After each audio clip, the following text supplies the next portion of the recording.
All right, we're here. You guys ready? Being in time. Time.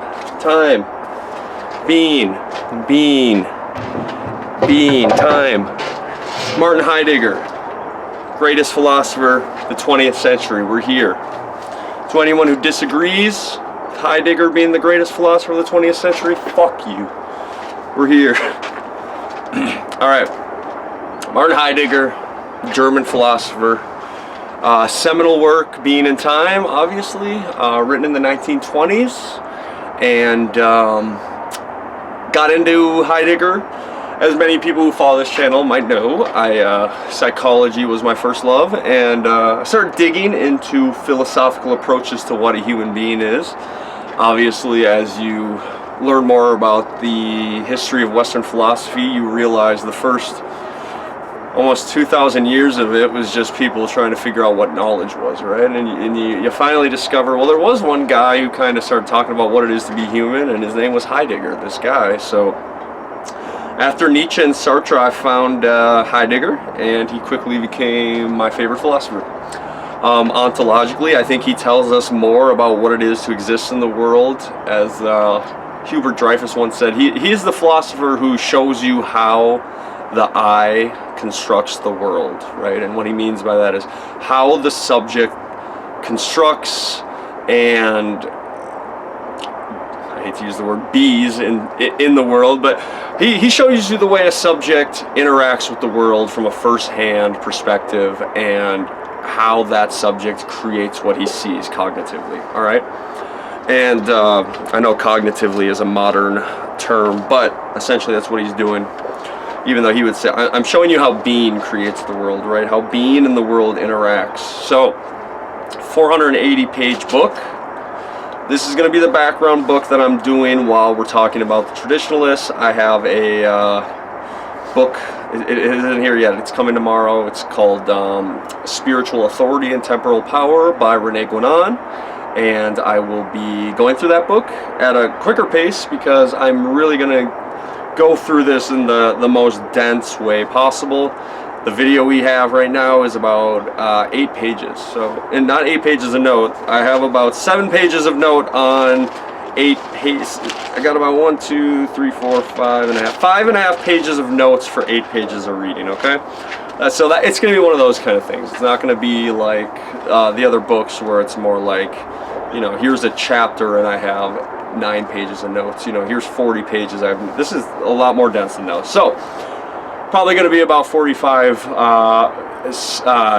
videos on this, about 45 to 50, and then we'll be going through the other ones. All right, so, introduction.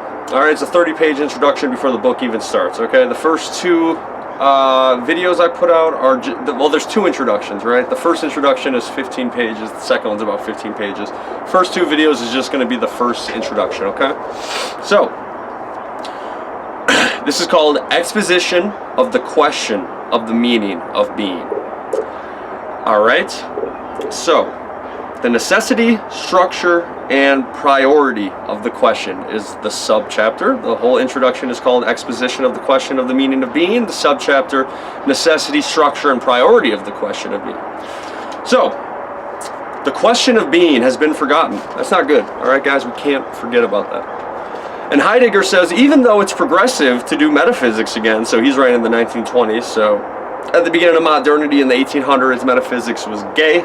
You didn't do metaphysics in the 1800s. The shit was homosexual. So, Heidegger says, it's progressive to do metaphysics again. Here we are in the early 1900s. And it's no longer homosexual to do metaphysics. But we're exempted from a new battle of the giants concerning being. A line from Plato's Sophists. And what he means by this is the ontological battle between idealists and materialists in regards to being. So essentially, Plato was more of a idealist, and Aristotle was more of a materialist, and these battles in the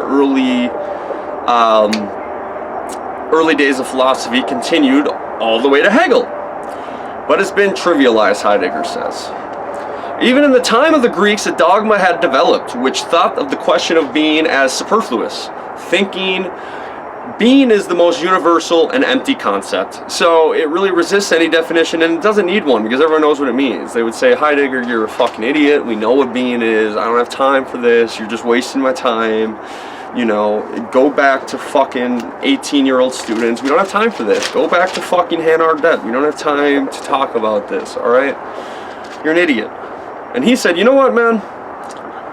This isn't the place, nor is there a time to discuss all of the presuppositions that are fostering the belief that an inquiry into being is useless. We don't have time for that. And they're all rooted in ancient ontology anyway. So we really... we don't have time for that. I mean, we don't have time to describe all that. Heidegger's saying, I'm not going to get into ancient ontology, and I'm not going to get into everything that goes into this presupposition that the Greeks had, why it was useless. So we'll just do a little bit, he says. We'll talk about the three most important presuppositions about why restating the question is clear. So we're not going to do the presuppositions. Oh, no. We'll discuss the three presuppositions only until the necessity of restating the question is clear. So he's going to give us three of these presuppositions until you see why we need to do this. We have to spend 500 pages and be labeled the greatest philosopher of the 20th century. Okay, this is why we need to do this. One, it is maintained being is the most universal concept. And understanding is included in conceiving of anything one apprehends in entities. Entities is something in the world that isn't the overall being. So you got rocks, you got trees, you got dogs, you got people. These are all entities within being. Being is the totality of what makes up all the entities, but there's individual entities within being. Okay, an important word in Heidegger's terminology, which means something which is. Okay, entities means something which is. All right. It is not the uppermost concept articulated when discussing class, species, or genus. Its universality transcends the universality of all of it. Okay, and Aristotle knew with his unity of analogy, with the discovery, he put the problem of being on a new basis, right? So, and I'm going to get into it, but he's saying with Aristotle's unity of analogy, Aristotle was the one who put being on a new basis, right? He was the person. And the unity of analogy means the loosest way being can be unified is by analogy. So like the sight, this is kind of hard, and I'm just trying to do this fast. So sight equals eye, intelligence equals souls and mind. Everything traces back to the main being. So it's kind of like this, right? The way a smile is to a horse, the way brown is to a horse, the way memory is to a horse, right? Like all these individual beings, by analogy, can still be used for the horse. So he's saying the loosest way that all this being is tied together is by the sense that you can use them to describe anything, right? Like a smile is to horse, a brown is to horse, memory of a horse to a horse. These are all analogies, okay? And it's a loose definition of why these are all unified in their being, right? I know this isn't the time for me to get into the unity of analogy. You go do some research on that if you want to know more. If I didn't explain that good enough, I'm sorry, but this isn't an Aristotle video. If you don't know what the fucking unit of analogy is at this point, find Christ, okay? I don't have time. Medieval ontology. Sorry. I'm actually not an asshole, I just think it's funny.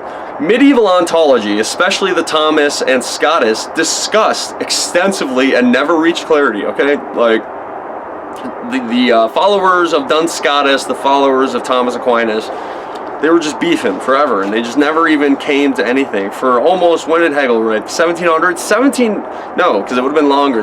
Plato and Aristotle was 500 BC. 2,300 goddamn years they're arguing about this shit. 2,300 years of white man fucking brain power going to this, and just nothing. You have nothing. Until Hegel comes along. German. What does that tell you? What does that tell you guys? What does it tell you? We had to come through at the end of the day. You guys were beefing for 2,300 years. The Germans had to come in. And we had to show you what it is to be a philosopher, okay? And that's fine. It's okay. You're not German. It's all right. We're German. We do this stuff, all right? We're very serious people. We philosophize. You guys just sit and worry about fucking epistemology. We'll come in with the real shit. All right? Hegel said it was the indeterminate immediate Okay, the double I, what does that mean?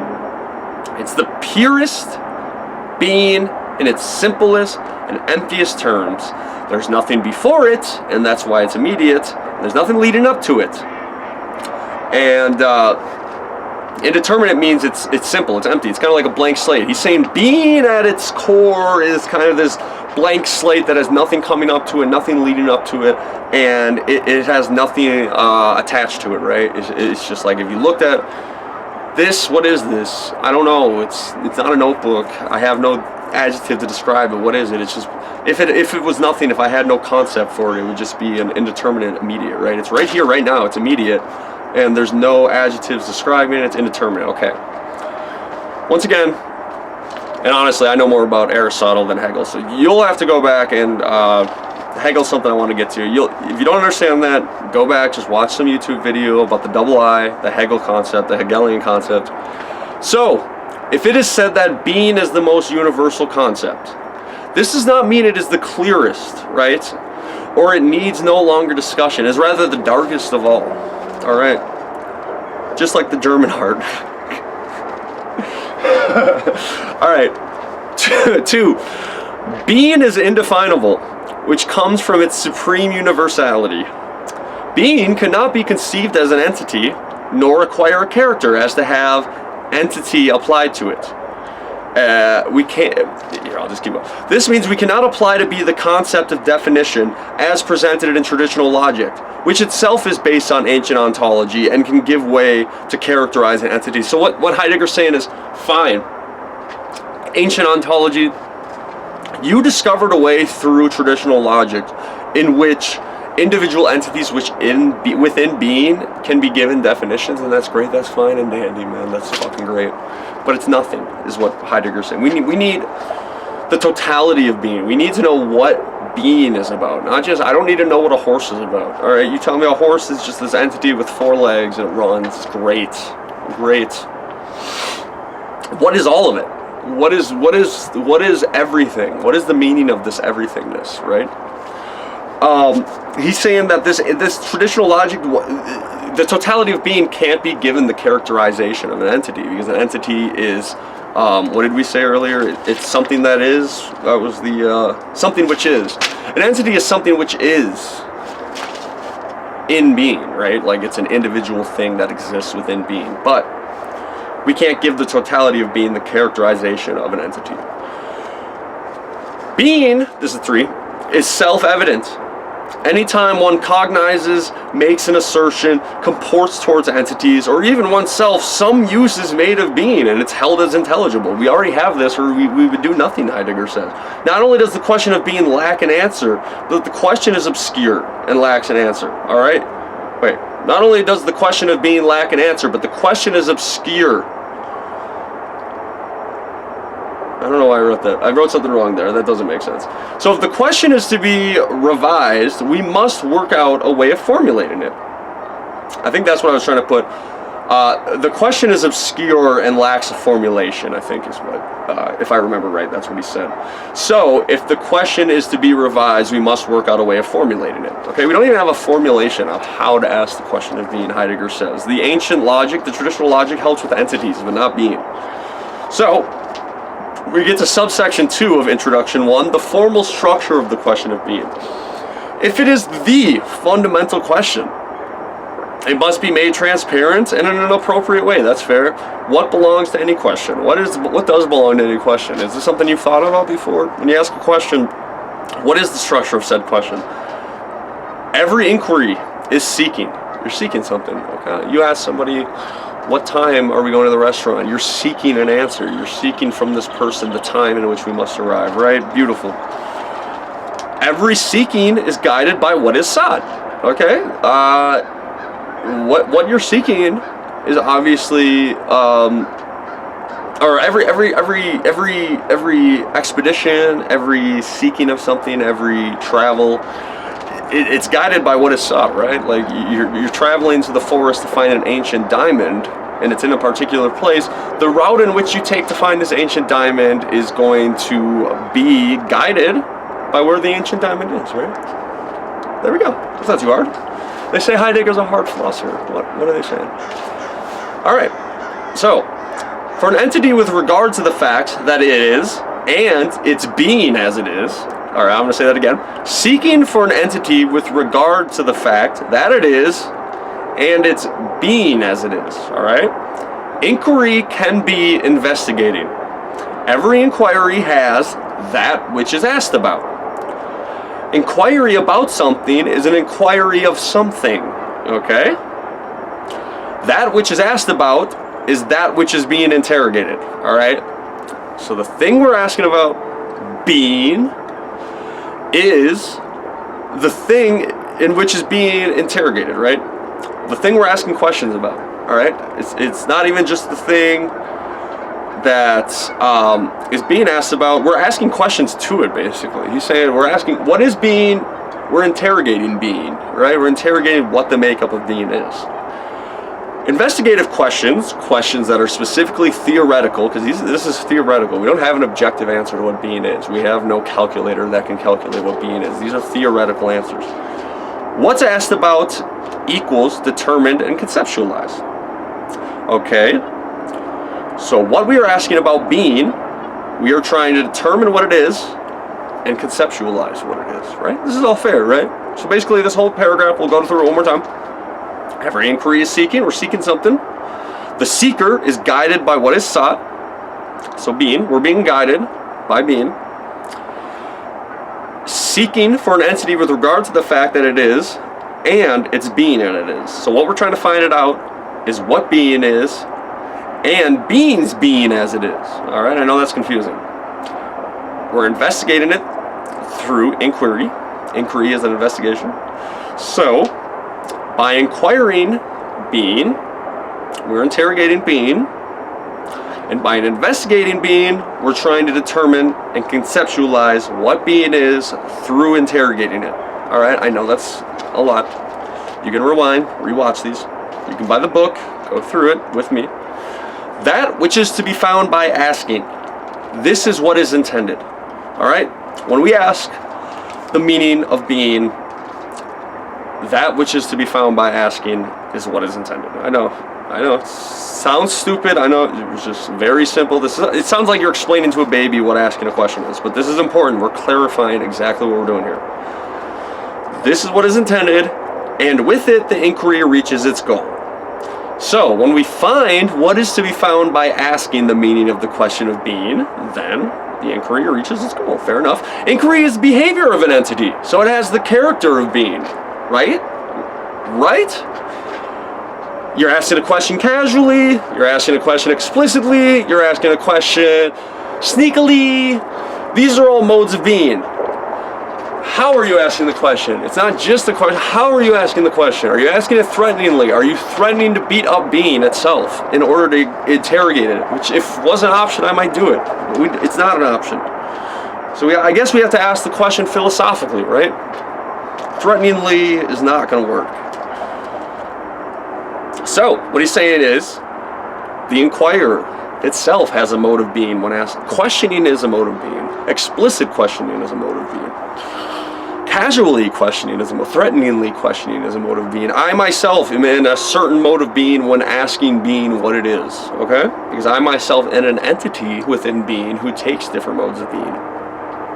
We always conduct our inquiry / any activity with an already available understanding. Remember earlier all the people said it was stupid to ask questions about being because we already have an understanding of being. We couldn't ask questions if we didn't already have an understanding. Alright? What Heidegger is saying, when we conduct these questions to being, we already have an available understanding of what is being, or else we couldn't ask these questions. We ask what is being. We have an understanding of is. What is being? We already asking the question, what is being, but we already know what is, or else how are we asking this question? What the fuck does is mean? If I ask you what is means, you don't really know, right? Like, honestly, think to yourself what your answer would be if somebody asked you what is being. What is? What is? What's your answer to that? Well, you must know what it is because you're using the word, right? You're the one saying what is a rock. You spent you're fucking 30 years old, however old you are watching this. You spent your whole life saying, what is this rock? What is this erectile dysfunction medicine? What are these things? What is? I don't know. But apparently you do know because you have an understanding. You're the one saying it, dude. You're saying it. All right? So, even if we can't conceptually fix what is signifies, we're still using it. But this vague understanding is still a fact, right? We still have it. We're using it. Think about it. If we want a clue needed for interpreting the average understanding of being, we must develop the concept of being. In the light of the concept / ways in which it can be explicitly understood, then we can make out the unilluminated understanding of being, plus what kind of obscurations and hindrances are possible / inevitable. So what he is saying is,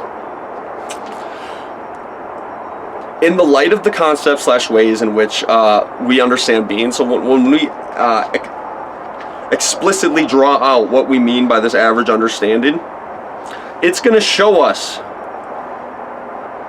the unilluminated parts of our understanding. So what we don't, when we show you what we do know, it's also going to show you what we don't know. And hopefully it also shows us what kind of hindrances are possible / inevitable in this question. So hopefully when we get this structure right and we ask this question, we're going to figure out what we do know, what we don't know, and what's in our way. All right? The average understanding of being may have many theories / opinions in it. They are hidden sources of our understanding. What we seek is not unfamiliar, even if we can't grasp at it at first, okay? Even if I can't conceptually tell you what is right now, maybe we're going to get there once we get a little dig a little deeper. So what is asked about is being, that which determines entities as entities, that on the basis of which entities are already understood. First, we must not catch ourselves telling a story, okay? Which means defining entities as entities by tracing them back to their origin or to some other entity, as if being is an entity. Okay, so what he's saying is, we can't look at a rock and tell the story. Well, what is a rock? A rock is the atoms, and the atoms is the neutrons and the protons and No, I don't give a shit what it's made out of. I'm not asking you what it's made out of. I'm asking you what it is. Okay, do you see what I'm getting at here? I'm not asking for some dorky scientific fucking explanation of how you have a telescope or a microscope and you fucking measured to see that there was protons in it. Great, dude. I knew there was atoms 2,500 fucking years ago with the atomic theory, okay? I don't need that shit. Just because you fucking dorks in a trench coat rediscovered atoms from fucking ancient Greek philosophy, good for you, dude. Okay, good for you, you fucking dork. That's not what I'm asking you. I'm asking you, what is it? What is the rock? That's what we need to know, guys. We need to know what these rocks are. Okay? I'm not asking you to trace back to the origin of the rock. I'm not asking you to tell me about the Big Bang and how rocks came to the earth. I'm not asking you to tell me about atoms. I'm asking you what it is. What is the isness of the rockness? What is the isness of rockness? Okay? What is to be found by asking the meaning of being demands to be conceived in a way of its own, contrasting the concepts in which entities acquire their determined signification. Okay, this is not going to be the same way as we said earlier in which we find out entities. This is not traditional ancient ontology. This is a new ontology. Entities themselves are what are being interrogated, questioned in regard to their being. So I'm asking this, what is your being, motherfucker? I'm asking this rock. The question of being requires that the right way of access to entities shall have been obtained and secured in advance. So if I can even ask the question of the meaning of being, I must already have access to the entity. Okay, I already have to, or else I can't even ask the question. Everything we talk about, view, / how we are, / what we want. There's so many things in so many senses that we designate as being, right? In which entity is being to be discerned, right? And what is the optimal starting point? / does any being have a priority, etc., okay? I'm going to go through that one more time. The question of being requires that we have the right way of access to entities shall be obtained and secured in advance. But the problem is when we're interrogating these entities, everything we talk about, / every way we view, / the way we are as beings, / what we are all different ways of asking these questions through which we ask these questions, right? And there's so many things and there's so many senses that we can designate as being, right? Is the smell of being? Is the fucking the hearing of rocks smashing against each other the being of the rocks? So we need to know which entity is to be discerned. Is there an optimal starting point? Does any being have priority? What is it, dude? Answer this. And please, Heidegger, tell us. We're waiting. If the question of being is to be explicitly formulated / carried through to where it is transparent to itself, right? Because we're asking a question, what is being? Well, I'm trying to make myself transparent to myself because I'm also a part of this being, essentially. Then any treatment with the elucidations we have given it requires us to explain. What do we need to explain? How being is to be looked at. How its meaning is to be understood / conceptually grasped. We need to prepare the way for the right entity, for example, and to work out a genuine way of access to it. All of these are modes of being for these particular entities, right? Which we, the inquirers, are ourselves. Like I just said, I kind of jumped forward. We, the inquirers, are ourselves being. And we have modes of being in which we interrogate these entities. So, we are trying to make an entity, which is also us an entity, transparent in its own being. That's the problem here, right? The very asking is an entity's mode of being. Questioning, asking is a mode of being, right? But rocks don't question. Rocks don't think about things, right? What is that? What is that? What is that, man?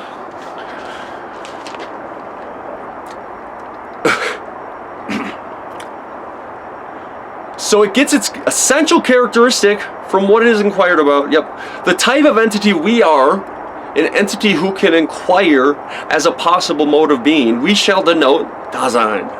You heard that before? You heard that term before? Dasein. German for being there. Okay?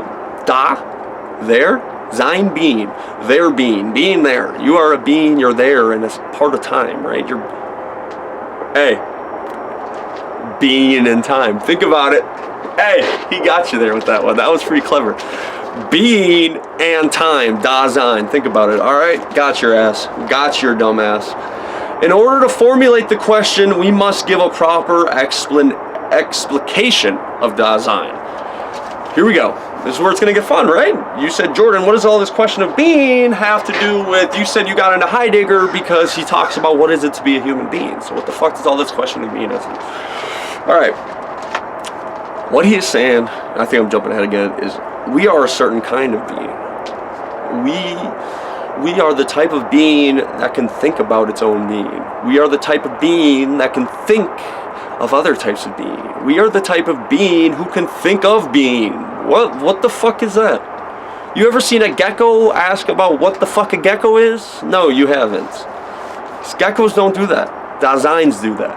Okay? Animals don't do that. But you're saying, Jordan, the evolutionary theory, shut the fuck up, dude. Alright, just get it. Just stop. Evolution, really? What are you, fucking 12? You listening to Sam Harris still? But is there not a manifest circularity in reasoning? Are we not doing circular reasoning here? We can't have the question of being if we ourselves are being and we don't know the meaning of ourselves, right? How could you do that? If you don't know the meaning of yourself, how could you ask the question of being? Because you'd have to figure out the meaning of yourselves as a being in order to ask the question of being. If we must first define an entity in its being and want to formulate the question only on that basis, is it not? Okay, if we must first define an entity in its being and then we want to formulate the question only on that definition, that's just circularity, right? Why is the Bible correct? Because the Bible says so. Idiot.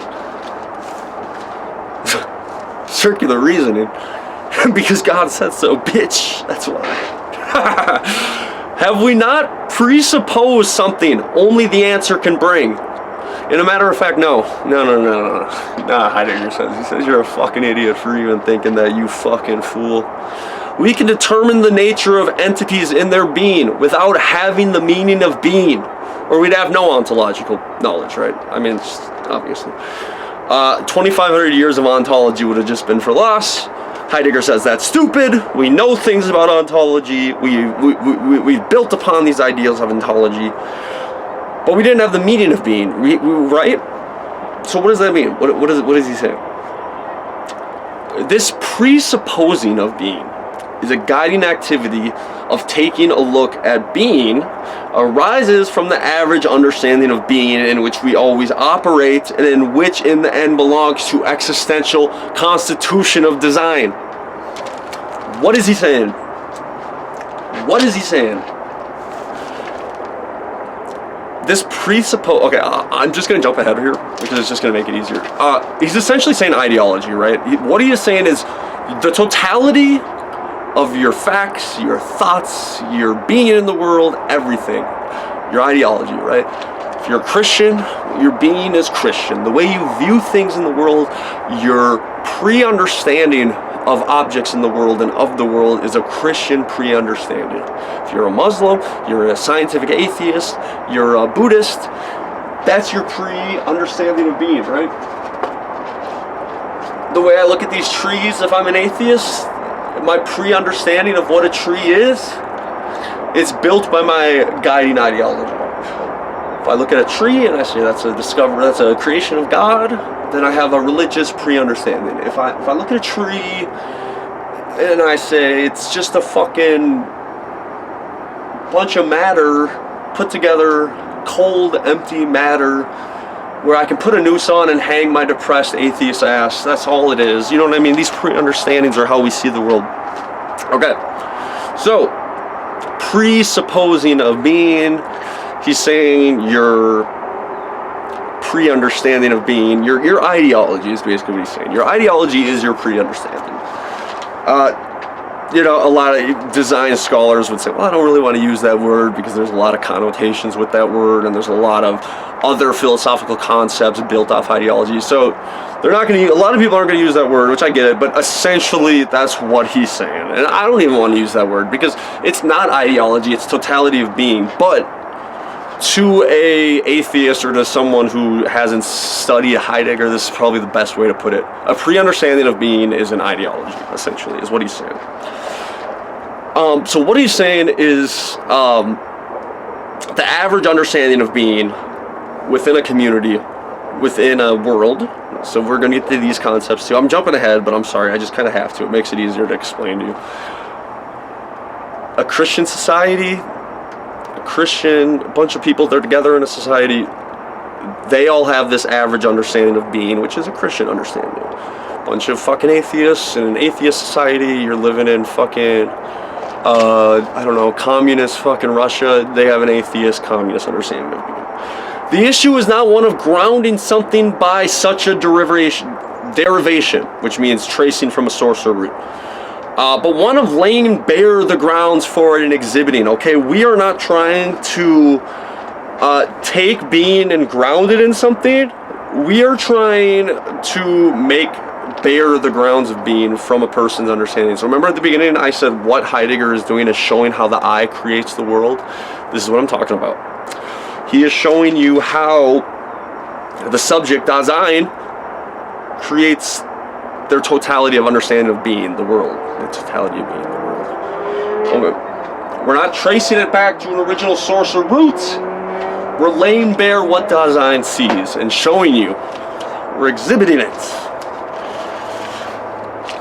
Alright, last paragraph. I had a lot of fun doing this video. I hope you guys enjoyed it.